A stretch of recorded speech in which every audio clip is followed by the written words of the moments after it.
Sahabat SS yang saya hormati dimanapun berada, Assalamualaikum warahmatullahi wabarakatuh. Salam sejahtera bagi kita semua. Pada hari ini saya akan mengupas tuntas terkait dengan notaris palsu atau akte-akte notaris palsu. Karena ini akhir-akhir ini banyak sekali berkembang di masyarakat yang dilakukan oleh mafia tanah ya. Jadi masyarakat dalam hal ini harus berhati-hati sekali menggunakan jasa notaris ataupun PPAT ya. Karena banyak sekarang yang dilakukan oleh oknum ataupun yang dilakukan oleh mafia tanah menggunakan juga bekerja sama dengan oknum-oknum kantor pertanahan, oknum dari kelurahan, kecamatan, maupun juga ada yang menggunakan oknum notaris ya. Jadi dalam hal ini masyarakat banyak yang menjadi korban ya. Jadi mereka biasanya berpura-pura seolah-olah ingin membeli suatu rumah, biasanya rumah-rumah mewah ya, rumah-rumah yang kosong atau bahkan rumah-rumah yang dihuni oleh ibu-ibu yang sudah tua ya, yang tidak ada pendampingan dari keluarga dan lain-lain. Bahkan ada juga yang menggunakan tanah-tanah kosong ya sebagai modus operandinya. Jadi banyak sekali. Jadi sekarang ini modus operandi dari mafia tanah ini sangat berkembang sekali ya. Jadi segala cara dia digunakan untuk meraup suatu keuntungan ya. Nah biasanya dari mafia tanah ini dia untuk meyakinkan penjual ya, dia memang kelihatan sangat serius ya untuk membeli rumah atau aset tersebut. Bahkan dia juga tidak segan-segan mengeluarkan DP down payment untuk memberikan tanda jadi di dalam melakukan aksi penipuan tersebut. Nah jadi pelaku penipuan tersebut jadi diketahui menjebak korban untuk menyerahkan sertifikat ya, yang kemudian sertifikat itu ya diagunkan untuk memperoleh uang pinjaman. Jadi sertifikat si korban itu karena sudah di down payment ya, sudah seolah-olah sudah membeli ya.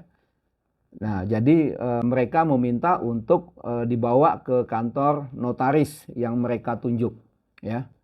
Nah, jadi di depan kantor notaris itu sertifikat tersebut diserahkan, dibuat tanda terima, ya, seolah-olah nanti ditentukan pada tanggalnya itu akan dilakukan penandatanganan akte jual beli. Jadi semua sudah sepakat, jadi harga-harga sudah sepakat.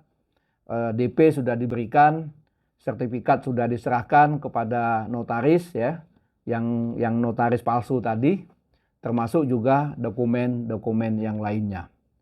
Nah, jadi sertifikat yang asli tadi mereka palsukan berikut dengan semua dokumen-dokumennya. Nah, tiba-tiba seolah-olah mereka mengatakan tidak jadi untuk membeli karena setelah beberapa lama ditanya oleh penjual bagaimana kelanjutan jual beli. Nah, mereka mengatakan tidak jadi untuk melakukan jual beli. Dan sertifikat yang palsu tadi diserahkan kepada penjual. Jadi penjual memegang sertifikat palsu. Nah, sementara sertifikat yang asli ini yang mereka gunakan. Jadi gunakan untuk meraup suatu keuntungan. Jadi dengan mereka sudah memasukkan dokumen-dokumen dari si pemilik atau penjual, jadi mereka dengan menggunakan sertifikat asli datang ke PPAT ataupun notaris yang sebenarnya untuk dilakukan balik nama. Jadi sertifikat itu betul-betul dilakukan balik nama ke nama mafia tadi, ya. Nah, setelah dilakukan balik nama ke mafia tadi, mereka sertifikat ini mereka agunkan. Ada yang bermacam-macam modusnya. Jadi mereka istilahnya melakukan pinjaman. Nah, bahkan mereka juga modusnya melakukan pinjaman tapi juga dengan menggunakan tidak menggunakan APHT saja, tapi juga menggunakan PPJB dan lain sebagainya. Nah, intinya pinjaman itu cair, ya. Nah, modus ini berkembang sekali, ya. Saya kebetulan diminta pada waktu itu saksi ahli oleh pihak kepolisian, jadi untuk memberikan kejelasan terhadap kasus ini. Jadi pada waktu itu sangat berkembang, dari 3 menjadi 6 dan seterusnya, sehingga kerugian dari korban itu mencapai 240 lebih ya miliar rupiah. Nah, ini sangat memprihatinkan sekali. Nah, itulah yang sekarang ini yang banyak dialami oleh masyarakat. Jadi dia menggunakan notaris palsu. Jadi untuk meyakinkan dari si korban bahwa betul-betul sertifikat itu sudah mereka serahkan, ya. Nah, mereka ini di dalam modus operandinya biasanya berbagi peran, ya, macam-macam perannya yang berbeda-beda. Jadi ada yang berperan selaku pencari korban, ya. Jadi yang berpura-pura untuk membeli, bahkan memberikan DP down payment sehingga memang betul-betul si penjual ini yakin, ya. Nah, ada juga yang berperan sebagai notaris palsu. Jadi untuk meyakinkan korban bahwa mereka betul-betul berkantor, ya, berkantor menjadi seolah-olah menjadi notaris PPAT palsu, ya. Dan seolah-olah ini akan dibuat balik nama di kantor pertanahan. Jadi ada juga yang berperan menyediakan sarana atau tempat kantor notaris. Bahkan juga ada yang berperan sebagai staf notaris. Jadi peran-peran mereka ini memang betul-betul sudah diatur, ya, sudah diatur sedemikian rupa sehingga si korban atau si penjual ini betul-betul yakin. Nah, inilah yang menjadi modus mereka. Jadi mereka berhasil untuk mendapatkan sertifikat asli yang nantinya pada waktu diminta oleh si pemilik atau korban diserahkanlah sertifikat yang palsu. Nah, sertifikat yang asli inilah yang selama ini beredar di masyarakat. Jadi dijaminkan ataupun diikat dengan suatu pengikatan kepada pihak bank atau pihak funder, bahkan juga ke lembaga pembiayaan yang akhirnya keluar uang ratusan miliar rupiah, ya, korban ini. Ini juga yang sangat kita prihatinkan selama ini. Nah, yang perlu diperhatikan adalah bagaimana agar masyarakat tidak tertipu dengan notaris palsu. Jadi ini yang lebih penting. Nah, jadi saya lebih tekankan lagi di sini. Jadi masyarakat harus betul-betul tahu terkait dengan modus notaris palsu tersebut. Jadi ingat, modusnya itu biasanya tidak jauh berbeda, tapi akhir-akhir ini selalu berkembang, ya. Tempo hari saya sudah memberikan juga ulasan, ya, terkait dengan modus operandi, ya, seolah-olah jual belinya legal. Nah, sementara yang ini yang dipalsukan adalah notarisnya. Jadi yang pertama mereka berpura-pura membeli atau menyewa rumah korban untuk mendapatkan sertifikat yang asli. Jadi pelaku ini membujuk korban agar mau menitipkan sertifikat asli. Jadi beserta semua identitas. Nah, ini yang dia lakukan. Nah, dan mereka juga sudah menunjukkan ada kantor notaris yang palsu tadi. Jadi untuk meyakinkan. Jadi untuk meyakinkan si korban untuk menyerahkan sertifikat. Nah, pasti korban merasa yakin. Pertama, dia sudah setuju dengan harga yang disepakati. Yang kedua, mereka sudah memberikan down payment, tanda jadi. Nah, yang ketiga, mereka menunjukkan kantor notaris yang ditunjuk, ya, yang semua lengkap dengan semua peralatannya. Nah, jadi setelah mereka dapat itu, semuanya dipalsukan. Jadi sertifikat dipalsukan, dokumen juga dipalsukan. Nah, sehingga inilah yang menjadi modusnya seperti itu. Nah, mereka ini juga setelah sertifikat itu yang asli itu dibalik nama ke nama mafia tadi, mereka melakukan pinjaman. Biasanya pinjaman ke pihak bank ataupun pihak funder, ya, untuk mencairkan uang. Jadi pelaku biasanya berjanji untuk melunasi pembayaran pinjaman tersebut. Tapi nyatanya pinjaman itu tidak pernah mereka bayarkan, ya. Bahkan setelah sekian lama justru pihak pemilik rumah ditagih, ya, ditagih oleh pihak bank atau funder, ya, untuk membayar uang yang dipinjam tersebut. Jadi mereka sangat kaget, bahkan setelah dicek di kantor pertanahan, sertifikat tersebut sudah beralih, bukan lagi nama mereka, nama si pemilik, tapi sudah beralih kepada nama mafia tadi. Nah, inilah yang menjadi modus operandi daripada mereka, ya. Jadi dalam kasus penjualan rumah tersebut, jadi korban tidak pernah menerima pelunasan pembelian rumah, ya. Jadi tidak pernah, cuman dapat DP tadi biasanya. Jadi hanya untuk meyakinkan saja. Jadi ketika korban itu melakukan atau menghubungi dari pihak dari mafia tadi, biasanya mereka selalu mengulur-ulur waktu bagaimana mereka untuk supaya utang tersebut seolah-olah mereka memang ada itikat baik untuk melunasi. Namun dalam kenyataannya mereka tidak pernah untuk melunasi tersebut. Nah, inilah yang menjadi korban oleh masyarakat, dan ini tidak dilakukan satu ataupun dua, tiga korban saja, tapi mencapai lebih dari 6, bahkan puluhan korban-korban yang lain. Ada juga korban mungkin yang tidak melapor, ya, karena ada yang tidak tahu dan lain sebagainya. Nah, tips kita adalah bagaimana supaya tidak tertipu dengan notaris palsu ini adalah yang pertama, kenali notarisnya. Jadi jangan sampai kita di dalam berhubungan atau menyerahkan sertifikat kepada notaris ataupun PPAT kita tidak mengenal. Nah, bagaimana cara mengenalnya? Kita bisa mengecek dari organisasi profesi umpamanya, baik Ikatan Notaris Indonesia maupun Ikatan Pejabat Pembuat Akte Tanah, apakah notaris tersebut terdaftar atau tidak. Bisa juga kita mengecek umpamanya di kantor pertanahan atau di Kementerian Hukum dan HAM, bisa juga mengecek di Google, di website notaris PPAT dan lain sebagainya. Jadi ini yang paling penting adalah agar kita tidak tertipu, jadi perlu sekali memang kita harus mengecek, ya, dan juga betul-betul teliti, ya, untuk memilih notaris PPAT.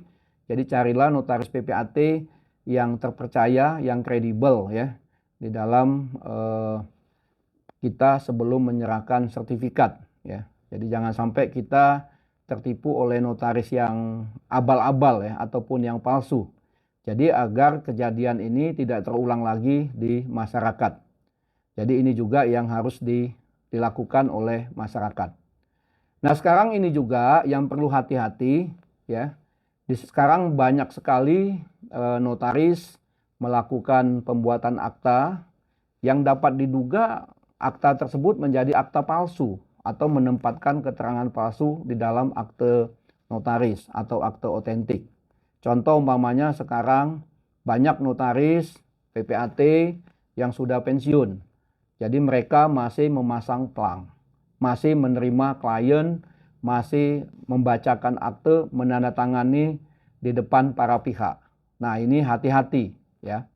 Jadi jelas, ya, kalau mereka yang sudah pensiun itu sudah tidak berwenang lagi untuk menerima klien, apalagi membuat akta.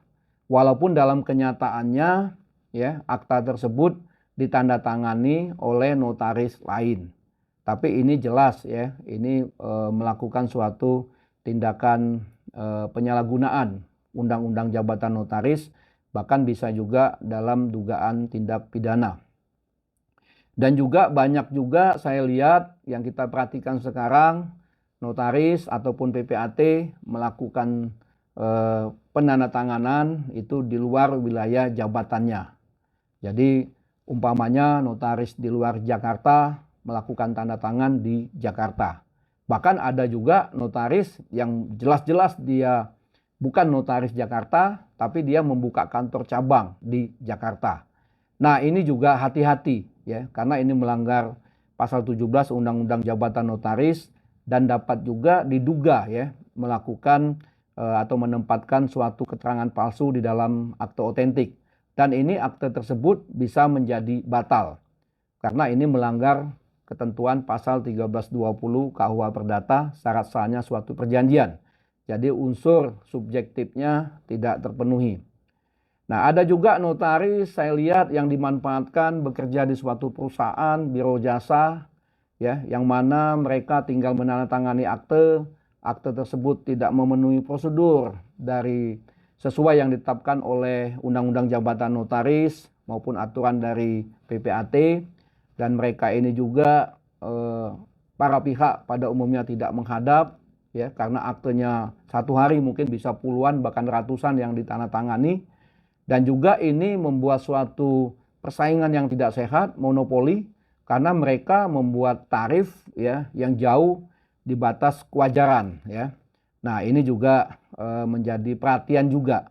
Jadi tata cara, ketentuan dari bagaimana pembuatan akte itu juga harus diperhatikan. Nah, ada juga yang notaris di dalam membuat akte tidak membacakan. Bahkan ada para pihak yang tidak menghadap, ya. Ini juga menjadi suatu permasalahan di kemudian hari.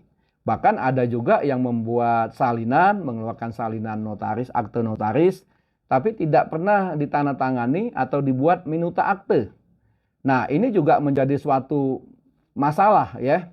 Bahkan menjadi akte tersebut menjadi akte palsu, ya, atau membuat suatu keterangan, menempatkan suatu keterangan palsu. Dan juga banyak yang beredar di masyarakat, ya, yang menggunakan akte yang belum ditandatangani. Akte yang sudah ditandatangani tapi belum diberikan nomor, tanggal.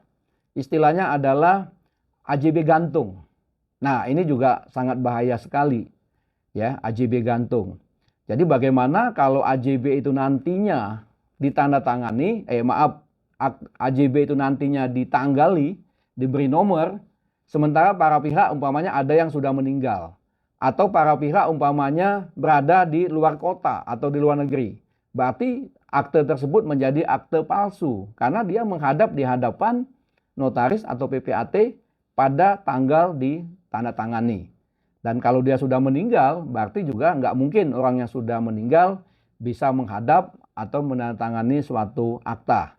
Nah, ini juga hati-hati, ya, menggunakan akte gantung atau AJB gantung. Ada juga yang menggunakan tanggal bad date, jadi dimundurkan, ya. Biasanya kalau pihak perbankan dia mau kalau jual beli itu setelah dimiliki 1 tahun. Nah, supaya untuk mengakali itu dibuatlah tanggal AJB ataupun tanggal akte notaris dimundurkan 1 tahun. Nah, ini juga hati-hati karena tanggal notaris PPAT itu harus dicatat di protokol. Kalau notaris itu setiap bulan, ya, dicatat. Kalau PPAT nomornya itu per tahun. Nah, makanya jangan sampai nanti pada waktu kita tanggali tanggal bad date tersebut, apakah kita yakin bahwa para pihak itu berada di hadapan notaris atau PPAT? Ataukah kita yakin pada tanggal itu mereka itu tidak bepergian keluar kota atau keluar negeri? Sehingga tanggal bad date yang kita buat itu bahkan menjadi suatu masalah. Nah, ini akan menyebabkan akte-akte yang saya jelaskan tadi menjadi batal, ya, bahkan batal demi hukum. Dan juga bahkan akte ini bisa menjadi dapat dikategorikan akte palsu atau menempatkan suatu keterangan palsu di dalam akte notaris atau akte otentik. Dan ini sanksinya adalah pidana. Bahkan para pihak yang merasa dirugikan bisa menggugat perdata, menggugat untuk ganti kerugian. Nah, inilah kami juga mengharapkan kepada peran dari organisasi baik Ikatan Notaris Indonesia maupun Ikatan Pejabat Pembuat Akte Tanah supaya di dalam melakukan pembinaan, pengawasan, ya, kepada notaris PPAT, khususnya kepada majelis pengawas daerah, ya, setempat, ya, itu harus selalu untuk mengawasi. Jadi jangan sampai ada notaris-notaris ataupun yang sudah pensiun masih menjalankan tugas, bahkan juga menyalahgunakan kekuasaannya. Dan juga kepada masyarakat, ya, juga harus selalu berkoordinasi, memberikan informasi kalau terjadi hal-hal yang demikian ini. Nah, sehingga kita di dalam membuatkan suatu akta, jadi akta itu merupakan suatu alat bukti, ya, alat bukti otentik yang mana nantinya kalau ada persoalan di kemudian hari, inilah yang menjadi alat bukti. Ya. Jangan sampai akte yang kita buat itu malah tidak mempunyai kekuatan apa-apa, malah batal. Nah, ini akan merugikan kita semua.